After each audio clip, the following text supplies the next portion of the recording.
Halo pecinta warkop, gimana? Apakah belakangan ini kalian banyak mendapatkan kesempatan dalam kesempitan?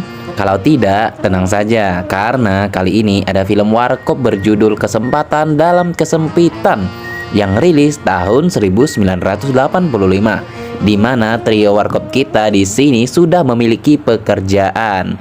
Nah, gimana kisahnya? Jangan lupa sebelum film kita ucapkan, tertawalah sebelum tertawa itu di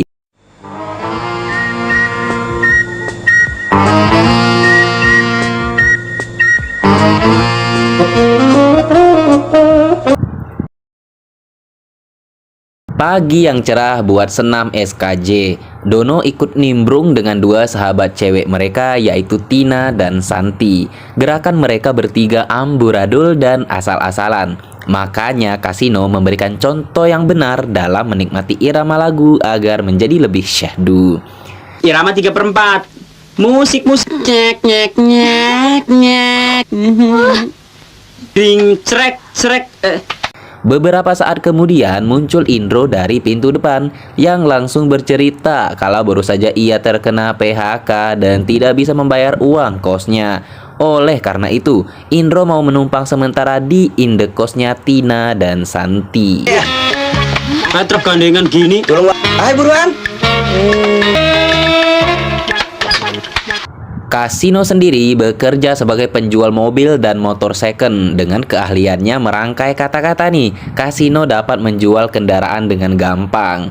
Sementara itu, Dono bekerja sebagai distributor rokok. Dono bekerja cukup baik dan memenuhi target sebenarnya. Namun atasan barunya yang bernama Joseph seakan-akan terus mencari-cari kesalahan Dono, yang membuat hari-hari Dono menjadi penuh kekesalan.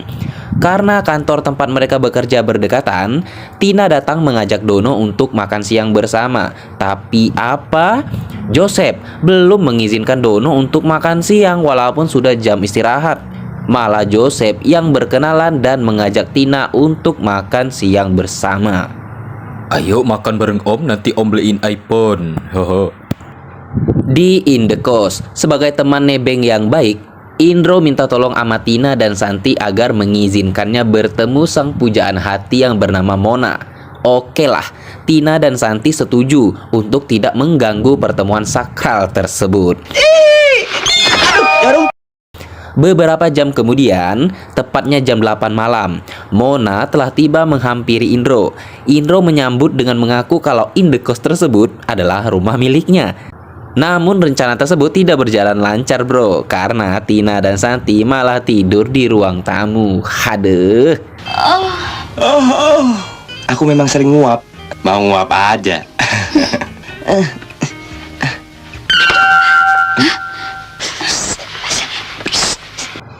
Beralih ke hari yang cerah esok harinya, Dono terlihat berjalan di luar kantor sambil ngomel-ngomel menyebut nama sang atasan, yakni Joseph. Di pinggir jalan itu, Dono didatangi wanita cantik berbaju kuning bernama Sari yang menyapanya dengan lembut dan ramah.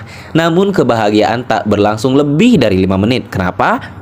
Ayahnya si Sari itu datang mengatakan bahwa sang anak memang seperti itu ke semua orang karena ia sudah tak lagi normal karena baru saja keluar dari rumah sakit jiwa. Mau dapat kesempatan dalam kesempitan, dapat perempuan gila. Malamnya, ayah si Mona menemui Indro untuk mengundang Indro dalam acara ulang tahun Mona. Sekaligus sang ayah ingin berkenalan dengan calon menantunya ini. Namun kesempatan tersebut menjadi mimpi buruk karena Kasino tiba-tiba muncul dan langsung nyerocos tentang kelakuan mereka di luar sana dengan para wanita-wanita lain. Asik gak, Bro? Kali ini bapaknya Mona. Setelah sang ayah pergi dengan kemarahan, Santi mencoba menenangkan Indro sekaligus memberi saran agar Mona bisa kembali ke kepelukannya Indro. Berkat saran dari Santi, Indro bersama Kasino bergegas ke rumahnya Mona sembari membawa sebuah gitar. Di bawah jendela kamar Mona, Indro membawakan lagu yang diharapkan dapat membuat hati sang pujaan hati kembali luluh. Tapi hingga lagu selesai, Mona belum juga terlihat. Lalu sebelum pergi, Indro melemparkan setangkai bunga beserta undangan pertemuan ke dalam jendela kamar Mona.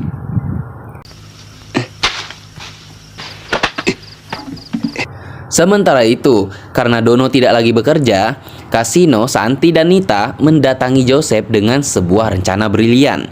Saat pemilik perusahaan tersebut muncul, ketiga sahabat Dono tersebut membuat sebuah drama seakan Joseph yang begitu jahat kepada mereka bertiga, yang membuat sang pemilik perusahaan akan memindahkan Joseph ke kantor lain, lalu menerima Dono kembali untuk mengisi posisi Joseph, sekaligus mendapatkan banyak bonus tambahan. Dengan bonus tersebut, Dono mentraktir sahabat-sahabatnya itu untuk jalan-jalan ke pantai. Ada uang ekstra.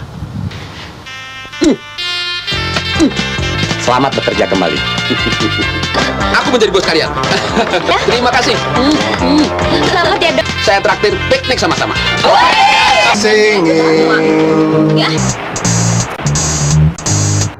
Hari berikutnya, Santi kedatangan ibunya yang ingin menginap satu malam, di mana Indro harus diam dan sembunyi-sembunyi agar sang ibu tidak mengetahui anaknya mengajak seorang laki-laki di indekos tersebut. Kamu kan tetap tidak terima tamu laki-laki ke rumah ini. Iya, Ma. Namun, sesaat sebelum tidur, Indro ke dapur sejenak untuk meminum segelas air.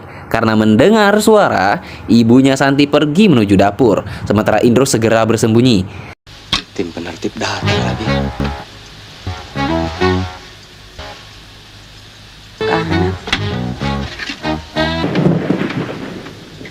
Singkat cerita, pagi menjelang siang esoknya, terlihat Indro telah pindah menumpang di rumahnya dinas Dono yang baru. Terlihat juga kasino di sana karena mobil dinas Dono yang baru dibeli dari tempat kasino bekerja. Sesaat kemudian, muncul seorang gadis cantik rekan kerja Dono yang minta tolong diantarkan ke kantor kasino dengan jiwa pahlawannya yang akan mengantarkan wanita tersebut. Karena kebetulan kunci mobil Dono masih dipegang kasino yang baru saja selesai menservis mobil tersebut. Namun, saat menuju jalan pulang setelah mengantarkan sang gadis, terjadilah... Ya, kasino hanya luka kecil saja, sedangkan mobil barunya Dono wassalam. Dokter menyarankan kasino untuk istirahat saja. Kemudian suster datang menanyakan tentang pasien di kamar sebelah yang kehilangan ingatan, di mana di dekat pintu masuk ada Tina yang mendengarkan percakapan itu lalu mengira kasino lah yang telah kehilangan ingatan atau sudah amnesia. Apa? Mobil saya? Mobil memang... Jadi saya masih punya kesempatan untuk mencegah dia. Iya, kena amnesia. Setibanya di kos, hanya Indro yang tahu kalau kasino sepertinya hanya berpura-pura. Makanya Indro membantu kasino dengan mengatakan kepada Dono kalau kasino telah berbuat baik karena telah mengantar seorang ibu yang sedang hamil tua ke rumah sakit tadinya. Namun cerita tersebut langsung ketahuan karena teman kerja Dono yang tadi diantar oleh kasino datang ke indekos. Saat itulah Dono menjebak kasino menggunakan rekan kerjanya itu hingga kasino ketahuan lalu dihukum membersihkan mobil Dono setelah mobil tersebut keluar dari bengkel. Masa rumah ditinggalin kosong begini? Sebetulnya komisi ini bentuk kasino. Tunggu. Mana dia yang 3 juta? Hilang penyakit lo. Wong gua lagi kena hukuman. Keesokan harinya nih, kasino mentraktir Dono makan ayam geprek.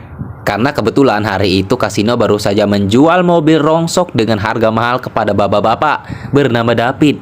Namun sial sekali, selalu datang melanda mereka.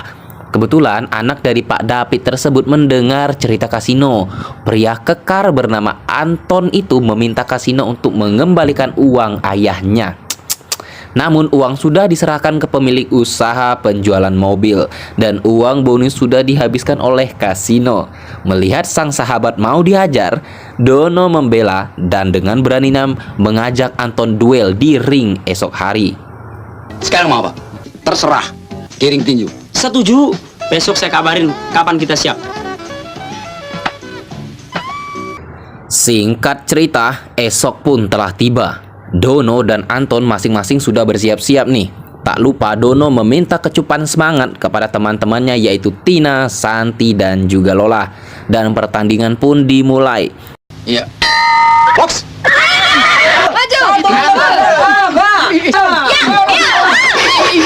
Curang, nggak fair.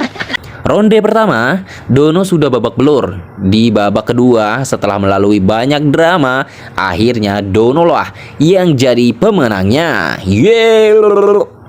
Pertandingan usai, film pun selesai. Ya. Selalu saja banyak tingkah dari trio warkop kesayangan kita ini. Ada-ada aja ulah mereka yang bikin sakit perut tertawa. Nah, itulah kisah film warkop berjudul Kesempatan dalam Kesempitan kali ini. Mimin akan kembali lagi dengan alur film warkop yang lebih seru. Dan jangan lupa, tertawalah sebelum tertawa itu dilarang.